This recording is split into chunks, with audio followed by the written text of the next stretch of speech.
He understood power better than almost anyone who ever held it. He could see 10 moves ahead, dissect an argument in seconds, restructure entire governments on paper. But when his wife lay dying, he couldn't bring himself to sit with her. When his closest advisor broke down weeping in front of him, Wilson turned away. Intelligence, it turns out, can be a kind of blindness, and Woodrow Wilson spent his life proving it. He grew up surrounded by ruin. The South, after the Civil War, wasn't just defeated, it was humiliated, occupied, stripped of dignity. His father was a Presbyterian minister who preached order in a world that had collapsed into chaos.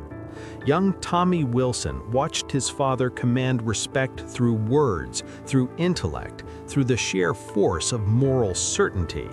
And he learned something dangerous, that ideas could be weapons, that the right argument, delivered with enough conviction, could reshape reality itself. But there was a problem. He stammered. He struggled to read until he was almost 12. While other boys played, he sat alone, rewiring his own brain through sheer repetition, forcing himself to decode letters that seemed to move on the page. He didn't overcome a learning disability. He went to war with it, and he won. But wars like that leave scars. They teach you that weakness is unacceptable, that vulnerability is failure, that the only safety in the world is absolute control. He became an academic because academia was a place where control was possible, where you could build perfect systems on paper, where your intellect could be measured, ranked, proven. He wrote dense political theory, became a professor, then a university president, and he was brilliant at it. Princeton transformed under his vision. But brilliance has a way of isolating you. His colleagues didn't debate with him, they simply lost to him. His students admired him from a distance. His first wife, Ellen, learned to exist in the space between his silences. Then something shifted. Politics. The governor's mansion in New Jersey, then the White House. It happened fast. Too fast, maybe. He told himself he was ready. He'd spent decades studying government, writing about leadership, building the intellectual frameworks. But there's a difference between understanding power and holding it. And Woodrow Wilson was about to learn that difference in the cruelest possible way.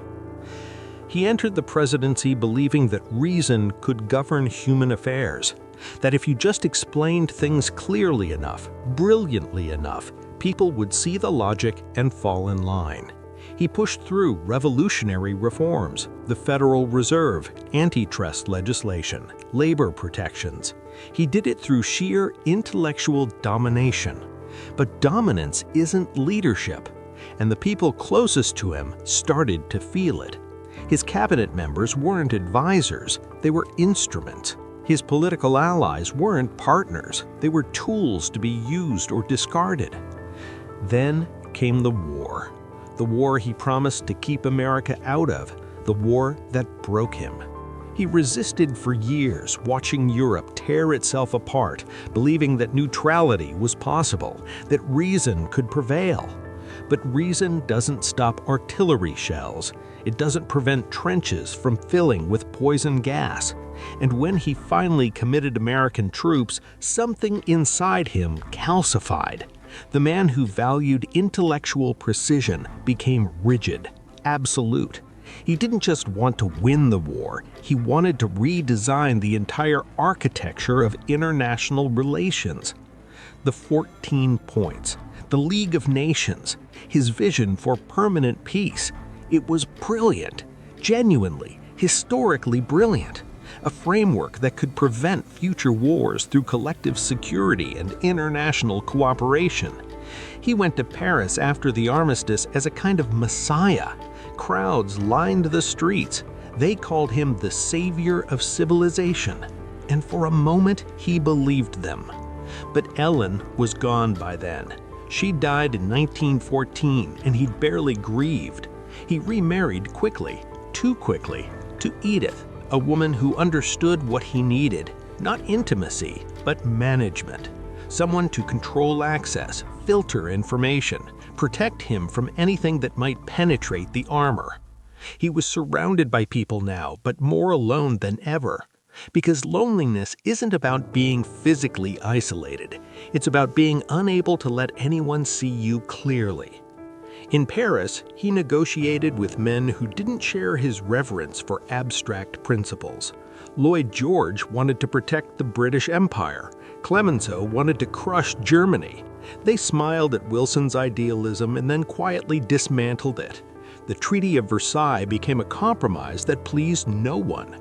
It was harsh enough to humiliate Germany, but not harsh enough to prevent rearmament.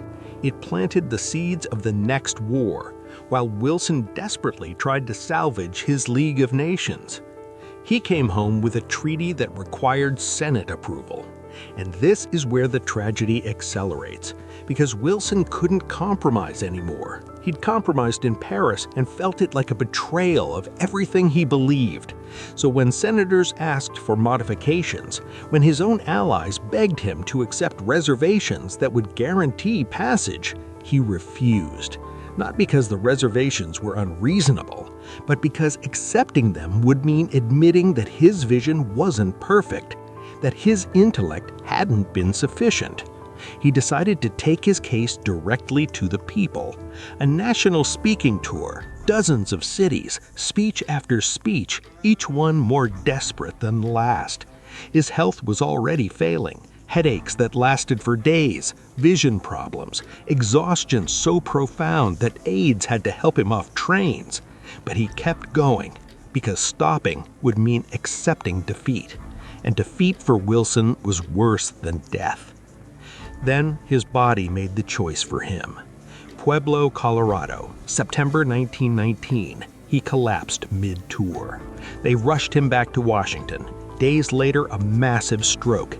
The left side of his body paralyzed, his mind fragmenting. And for the next 18 months, the President of the United States was essentially a ghost, hidden in the White House while Edith and his doctor controlled all access, made decisions in his name, and told the world he was recovering. The League of Nations failed without American support. The treaty was never ratified. Everything he'd sacrificed for, everyone he'd alienated, every relationship he'd destroyed in service of his vision, it all collapsed. And he was still alive to know it. Still conscious enough to understand that his intellectual certainty, his inability to bend, his conviction that he alone could see the path forward, had guaranteed failure. But here's what's haunting. He never admitted it. Not really. He spent his final years in a townhouse in Washington, partially paralyzed, bitter, convinced that history had been unjust to him, that smaller men had sabotaged a perfect plan. He died in 1924, still believing he was right. The world remembers him as a visionary, a founder of international institutions, a prophet of collective security. And he was those things, but he was also a man who couldn't sit with his dying wife, who drove away everyone who tried to reach him emotionally, who built brilliant systems for organizing humanity, but couldn't connect with individual humans, who understood power in every form except the power to surrender control. Intelligence without empathy doesn't just limit you, it traps you in a prison of your own making where the walls are your certainties and the bars are your inability to admit you might be wrong. Wilson built that prison carefully, brick by intellectual brick, and then he lived in it until the day he died. The question isn't whether he was intelligent. He was, profoundly so. The question is whether intelligence alone was ever the point, whether understanding everything but feeling nothing is actually understanding at all, and whether the man who could see 10 moves ahead ever realized he'd lost the game the moment he started playing it alone.